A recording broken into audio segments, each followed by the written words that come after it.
Assalamualaikum warahmatullahi wabarakatuh. Sampurasun. Halo teman-teman, terima kasih udah klik video ini. Teman-teman, jadi ceritanya kemarin tuh aku sempat tag video di sebuah restoran.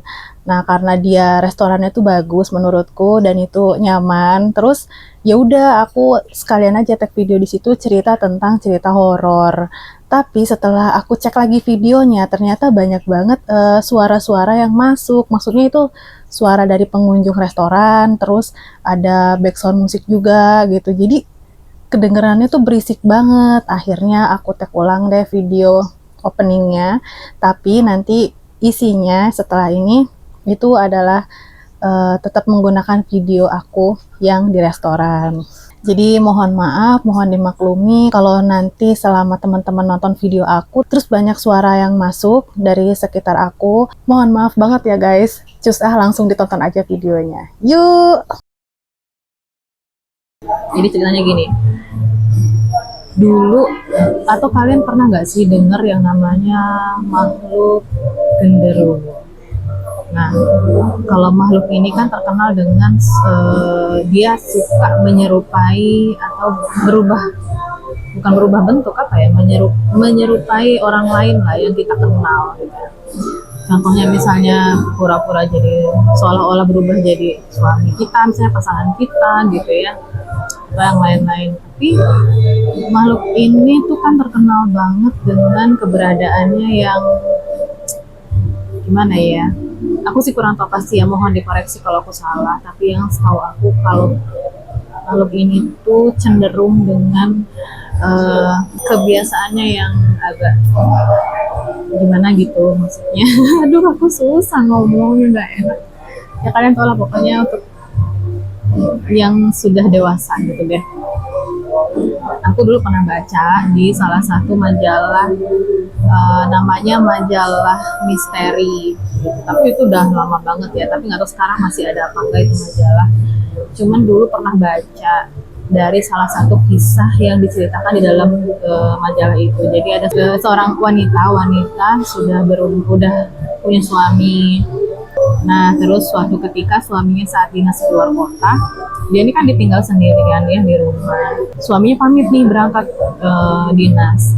Terus oke, udah salim, udah cipika-cipiki, udah seisinya pun mengantarkan suaminya ini sampai ke depan pintu dan sampai suaminya itu berangkat naik kendaraannya.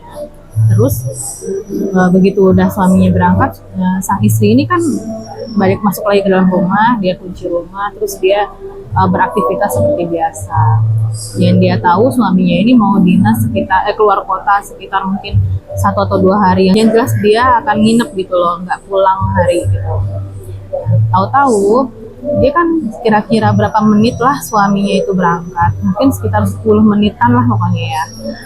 Tiba-tiba ada suara ketukan di pintu gitu kan, tok tok tok. Nah, dia pikir kok ada ketukan ya, nanya kan si istri, siapa? Gak ada jawaban, tapi ada ketukan lagi, tok tok tok. Jadi ya akhirnya si istri ini jalan ke depan mau bukain pintu gitu, tapi dia di jendela itu ngintip dulu. Terus dia kaget kan, loh suaminya udah pulang lagi gitu, dengan pakaian yang sama, atribut yang sama, pokoknya semua yang dia pakai saat berangkat itu sama persis. Dia bukalah pintunya. Nah, pas dia, loh mas kok udah pulang lagi, emang gak jadi keluar kotanya?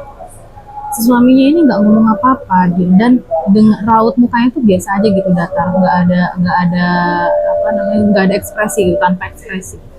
Dia cuman masuk aja ke dalam rumah, terus dari itu istrinya bingung kan gitu, mas kenapa kok udah pulang, bukannya tadi berangkat nggak jadi keluar kotanya gitu kan. Nah, si suaminya ini langsung narik istrinya, tiba-tiba langsung dicium, terus tiba-tiba dia kayak yang berperilaku yang bergairah gitu, dan sehingga terjadilah hubungan suami istri. Setelah itu sampai si istri ini menurut pengakuan dia tuh hubungan suami istri itu terjadi lebih dari 1 kali. Si istri ini kaget karena gak biasanya gitu loh suaminya itu bisa sampai melakukan lebih dari 1 kali. Tapi mungkin dia pikir mungkin suaminya emang lagi bergairah gitu kan, jadi diturutin aja sama istrinya.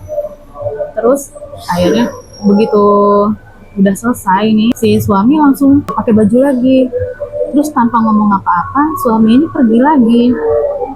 Tinggallah istrinya yang dengan kebingungan gitu, kok suamiku beda ya gitu kan, tadi pergi terus pulang terus melakukan hubungan terus tiba-tiba pergi lagi tanpa ngomong satu patah kata. Istrinya mikir, oh mungkin memang dia lagi kepengen aja gitu, terus dia pulang dulu gitu. Terus akhirnya sekarang berangkat lagi. Nah, singkat cerita nih udah beberapa jam berlalu, suaminya tiba-tiba nelpon, terus dia ngabarin gitu ya, aku udah sampai katanya di satu kota ini gitu ya. Istrinya kaget kan, loh udah sampai gitu. Perasaan butuh waktu yang panjang untuk bisa mencapai kota itu. Sedangkan tadi kan suaminya pulang terus baru aja berangkat lagi gitu. Nah, gimana kalau dihitung dari jarak waktunya dia berangkat itu, nggak mungkin gitu loh suaminya dalam waktu sesingkat itu tuh udah nyampe ke kota itu. Kaget tanya istrinya, emang kamu naik apa ke sana kok cepet banget gitu loh, udah nyampe ke kota itu. Dan suaminya cuma jawab, nah kan aku udah berangkat dari tadi, dari pagi gitu, langsung berangkat ke kota itu. Istrinya ini kan terbingung-bingung gitu ya, kok bisa gitu. Yang benar kamu. Akhirnya dia cross check itu, dia memastikan suaminya tuh tadi pulang lagi gitu. Dia tanya kan, Mas kan tadi udah berangkat terus balik lagi kan? Tapi si suami dia bilang, enggak, aku tadi udah berangkat pamit sama kamu, udah ya langsung berangkat ke kota ini, nggak balik lagi.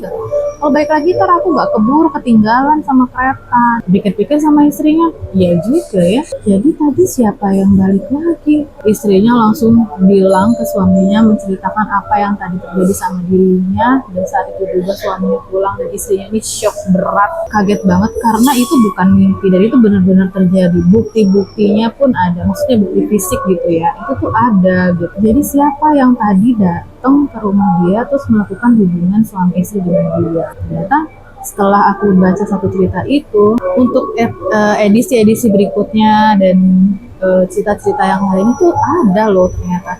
Jadi memang ada satu sosok makhluk yang dia itu bisa berubah wujudnya itu menyerupai seseorang yang dekat sama kita. Nah, oke, ini dari cerita itu. Terus apa kaitannya sama cerita aku? Jadi suatu hari ini beberapa bulan yang lalu lah, suamiku ini pamit untuk ikut touring sama teman-temannya, naik motor touring dari Jakarta ke Sukabumi. Mereka kan ada janjian ketemu di titik kumpul itu sekitar jam 6 pagi, dimana waktu tempuh kalau dari rumah ke titik kumpul itu butuh waktu sekitar setengah jam lah gitu ya.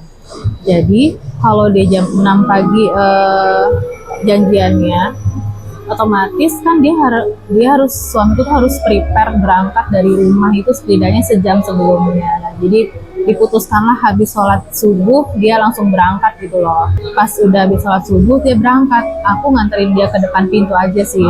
Aku lihat dia udah berangkat tuh. Nah, kebetulan depan rumahku tuh ada tangga gitu loh, untuk ke bawah itu jadi kita harus turun tangga dulu gitu. Nah, sampai suamiku udah turun tangga terus sampai udah nggak kelihatan lagi, nah aku baru tutup pintu kan. Oh ya, satu lagi, jadi sebelum turun tangga itu ada pagar besi gitu ya, maksudnya untuk menghalangi orang bebas keluar naik turun tangga gitu loh, jadi untuk pengamanan juga buat anak kecil. Jadi nah si pintu itu mau dibuka maupun ditutup itu pasti kedengeran gitu loh, karena itu pintu besi. Singkat cerita, suamiku udah pergi, nah aku kan masuk lagi ke rumah, terus aku kunci pintu, terus aku ke belakang ke dapur ceritanya. Tiba-tiba pas lagi nyuci piring kedengeran suara ketukan di pintu rumahku, tapi ketuknya itu cuma tok sekali. Dan itu ciri khas suami aku banget, kalau dia pulang atau datang dari manapun dia selalu ngetok satu kali di pintu. Aku diem nih, kok kayak suamiku yang ngetok. Nah aku diem mikir, tadi kan suamiku udah berangkat, apa dia balik lagi? Tapi kok nggak kedengeran suara langkah kaki di tangga dan nggak kedengeran suara pintu pagar tangga itu dibuka. Terus aku, oh iya mungkin suamiku. Aku jalan nih ke depan gitu kan, karena dari dapur ke ruang tamu tuh cukup panjang lah. Aku jalan di tengah perjalanan, tiba-tiba kedenger lagi suara ketukan satu kali lagi di pintu. Bener nih suamiku nih, aku yakin nih suamiku. Pas tanganku udah megang handle pintu, terus aku inget suamiku udah berangkat. Dia tuh sangat jarang sekali kalau udah berangkat balik lagi, kecuali kalau ada barang yang ketinggalan. Nah, terus tidak terdengar suara langkah kaki tangga dan tidak terdengar suara pintu besi yang kebuka atau ketutup. Jadi aku diam aja. Aku dalam hati gini, kalau kedengaran satu kali lagi ketokan di pintu itu berarti emang suami aku. Karena aku dari dalam tuh sambil mikir, sambil manggil kan. Karena aku manggil suamiku AA. A, ini AA gitu kan. Tapi diam, gak ada suara apa-apa. Cuman entah kenapa aku saat itu juga tuh kayak merinding sebadan-badan tau. Terus udah kayak gitu, aku nggak mau buka pintu. Tiba-tiba aku sadar, terus aku nggak mau buka pintu. Terus aku langsung telepon suamiku. Dia nggak jawab karena mungkin masih dalam perjalanan. Akhirnya aku WhatsApp, terus aku chat dia gitu. Terus nggak lama dia jawab, enggak, aku nggak balik lagi, dia bilang. Nah, terus tadi siapa yang ngetok pintu? Nah, sejak saat itu aku teringat dengan pesan salah satu temanku waktu itu pernah bilang, aku punya kebiasaan dalam keluargaku, kalau ngetok pintu aku punya ciri khas sendiri. Jadi di mana saat aku ngetok pintu itu kode bahwa yang ngetok pintu itu beneran aku, bukan orang lain gitu kan, dan bukan makhluk lain. Dan itu ketokan pintu itu emang kalau kita ngetok pintu itu katanya jangan cuma 1 kali, tapi harus 3 kali dan ngucapin salam. Nah, sejak saat itu aku selalu bilang sama suamiku, lain kali jangan pernah lagi ngetok pintu cuma 1 kali. Pokoknya ketok pintu harus lebih dari 3 kali, entah itu gimana nadanya terserah. Yang harus mencirikan kalau itu kamu, terus satu lagi harus ngucapin salam. Kata deh, ini pesan aja pelajaran buat kita semua ya. Oke, karena aku udah ditungguin teman-teman rekan-rekanku untuk makan malam. Karena ini memang di resto sih, makanya mungkin kalian dengar suara musik dan ramai ya. Sekian dulu cerita horor dari aku. Semoga cerita ini bisa menjadi referensi horor kalian, dan mudah-mudahan ada hikmahnya dari cerita horor yang aku ceritain ini. Sampai ketemu di cerita yang berikutnya. Oke, stay safe, stay healthy, and jangan lupa bahagia. Sampai ketemu di video aku berikutnya. Jangan lupa di like, comment, and share. Bye. Assalamualaikum.